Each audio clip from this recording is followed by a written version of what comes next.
Hey guys, in this video I want to talk about the big myth, which is of course all you got to do to get rich and successful in America is just work hard enough and you're good to go. And of course this is becoming more and more of a myth as time goes on. I got a lot of statistics here about that. But actually, why the rich keep getting richer and the poor keep getting poorer? Very simple concept. That old saying, that old adage, it takes money to make money. I'll tell you how to make $1 million right now. Right now. You give me 20 million and I'll put it in the bank at 5% interest in a CD and I'll have you $1 million in a year. So this should be obvious, right? That the main reason the rich are getting richer is capital accumulation, but apparently it's not obvious. And it's gotten to the point now of, insanity with these giant corporate landlords building castles worth of apartments for the peons to live in. And this phenomenon has continued to get worse with no end in sight. And I'm very emphatic about this system is largely a casino set up to randomly reward people, either by being extremely lucky or that already have a lot of capital. And I got some stats here you might find interesting. So capital begets capital, like I was just saying. The top 1% of the global population has captured over a third of all new wealth created since 1995, while the bottom 50% have received just 2%. And that's from the World Inequality Report in 2022. Billionaires have seen an average wealth growth of 9.2% annually over the past 25 years, mostly through capital gains, not wages. And that's another thing. Almost all of the wealth of the super wealthy, it's all just passive capital income, dividends, rent, capital gains. Almost none of it's working, which is the ironic part about it, because supposedly you're supposed to work hard to make a lot of money. But the vast majority, based on every statistic of the wealth that the wealthy get, is all capital, not work. Okay. Tax codes reward the wealthy. Unrealized gains are untaxed. So if your great-grandparents bought into Walmart stock back in the 70s and it's worth millions now, till it's sold, doesn't make any difference. And even there, capital gains are many times only taxed at around 20%, no matter how much you make. So you make $100 million on capital gains, flipping houses that you bought over a year ago, and you only have to pay $20 million. You get to keep $80 million for yourself.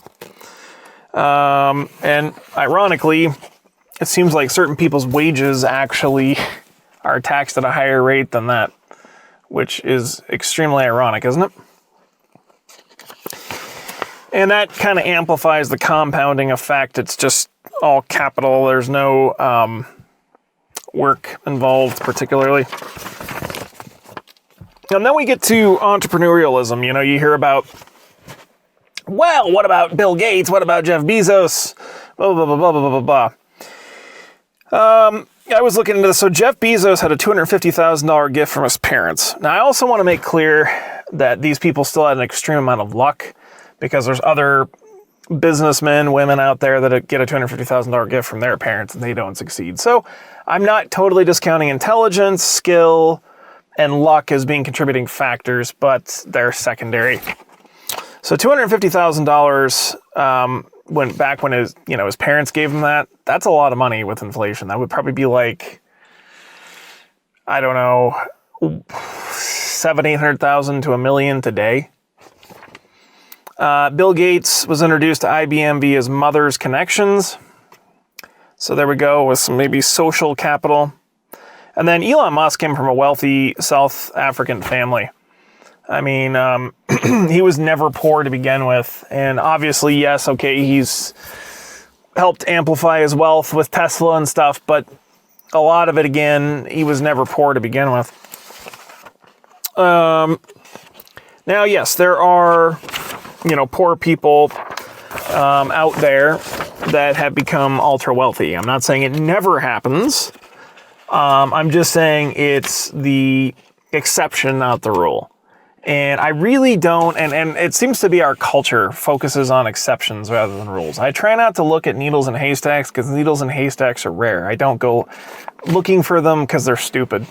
I mean, you can always find an exception to every rule, but the general rule is wealth stays within generations and capital begets capital. And those that are wealthy make most of their money off capital, not off of work. Yeah, I got some other stats here. Okay, so the top 1%, a percentage ownership of total wealth, Federal Reserve data that I can cite. In the 1990s was 25%. It's now 31% as of 2021. Whereas the bottom 50% was 3% in the 1990s and 2.6% in 2021. So they haven't lost too much. Just a little bit they had. Top 1%, how much do you think they own of stocks? 2002, 40%, and the 2020s, 50% of the stock, approximately. Again, Federal Reserve data.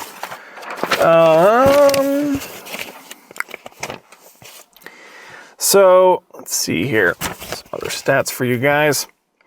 So yeah, you tend to get lower tax rates on capital versus labor, which is kind of shocking when you think about it. I mean, in a country that's supposed to reward you for working hard, you would think you would pay less taxes on labor gains, salary, overtime, and you would pay, more taxes in capital. But actually, it's the opposite. And also, don't forget, which Social Security is basically a joke tax Ponzi scheme at this point. And unearned income, you don't have to pay any Social Security on either. So again, going back to the guy who makes $100 million flipping houses or apartments, whatever it is that he bought over a year ago, pays no Social Security. Fact. On the $100 million they made in capital gains. Some other stats you guys will find funny. Okay, so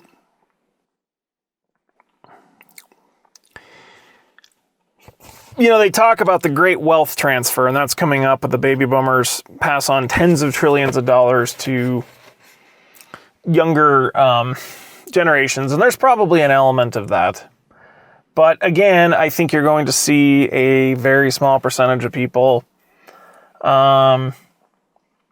control the most of the wealth. That fact is not going to change because you also have poorer parents like mine that were never rich. So, and they are baby boomers.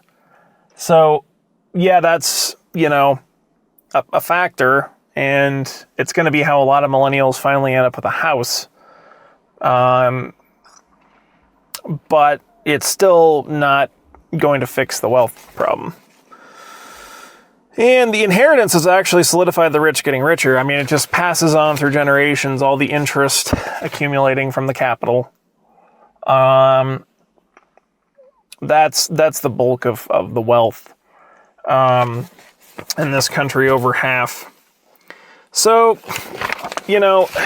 some of you will say, well, okay, this is obvious stuff. But it doesn't seem obvious to a lot of people because if if you're not wealthy in this country, then it's almost like you're looked down upon. Like there's something wrong with you. You did something wrong. And that's, part of the materialism. But anyway, I just find it really fascinating how people think, or there's this mantra that you just got to work hard and it's all going to work out for you. And that is complete and utter bullshit.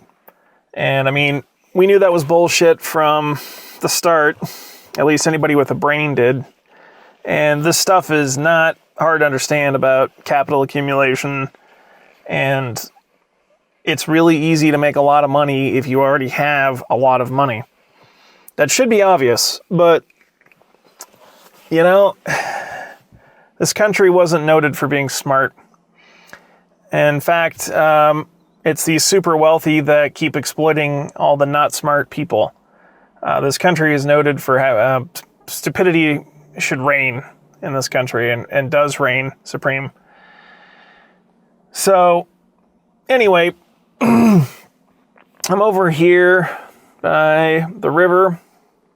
Give you guys a quick look. I don't know if you can see that, but a lot of people, apparently there's a concert going on nearby. Anyway. All right, guys. We'll see you on the next one.